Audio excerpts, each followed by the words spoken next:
And thank you, Simeon, for doing double duty last week and this week. But we know that you're not new to this; you're true to this work. Thank you to all the panelists, on our panel A and panel B today, and deliberately we're all elected officials and people who, most of them I know and have long relationships with. Some I'm developing relationships with, but we need you. We need you. We need each other. And so while you were all involved in this rich discourse that we know, again, is not a transaction, and by your own words, we have much follow up to do. I was busy listening with one ear, and the other ear was, on my arms, I was writing a brief summation that I'm going to read. Because one of the things in terms of just quality, trying to bring quality to everything that we do at Action for a Better Community, we have a commitment to this community that I'm so privileged to be standing on the shoulders of some great men and women who started this in 1965 for ABC. As a matter of fact, correction, 1964 as a response to injustice. And I'm specifically talking about three people in the embodiment of first, our now ancestor, Constance Mitchell. I'm talking about Mamba McCullough, whose literal seat I'm sitting in. I'm talking about, he's still with us, Minister Franklin Florence Sr. I'm talking about, oh gosh, I call him, you know, uh, he's a mentor to me, James Norman. I've learned so much from him. So all these people, so this, what you see on your screen now, as mentioned, and we had our national board chair on this morning, Dr. Sulemoyo. This promise of community action is what our network, it's our network's community promise. Community actions changes people's lives, embodies the spirit of hope, improves communities, and makes America a better place to live. We care about the entire community and are dedicated to helping people help themselves and indeed each other. And we stand on that. And that promise of community action is actually how we start off our board meetings. In hindsight, we should have started the day to day like that. But you know what? We missed it. But we're doing it now. So we thank each and every one of you. So by a quick summation, we heard a lot last week and we heard a lot today.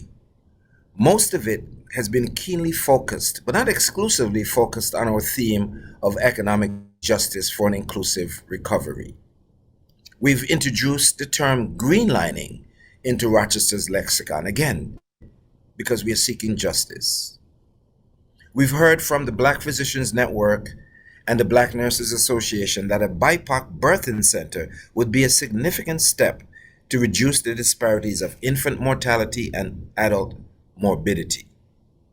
We've heard from our elected officials about their willingness and their intent to work together on behalf of all of Monroe County's residents. My editorial comment on this collaboration is consistent with our theme in that recovery efforts that are race and place neutral will not address the historic harm that is the primary antecedent to Rochester's economic conditions. You see, justice is our premise. Again, economic justice for inclusive recovery. Justice is our premise, and we will not stop until we get it for everyone who needs it. Harm has been done, and it not only needs to be recognized that harm was done, because that is sort of sentimental, but it needs to be repaired. And we need to collectively talk about how that happens. And the people who live in this community, I saw some comments in the chat about the people who are affected have solutions. You best believe it. And that's why, you'll see our community needs assessment is going to happen this year. And that part of that assessment is to garner that information from the people who live on the street by the people who live on the street.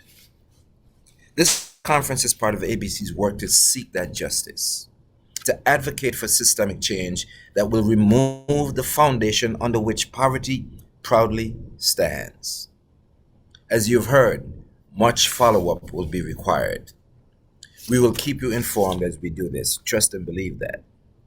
We also heard from two very impactful keynote addresses, one from our homegrown Simeon Bannister.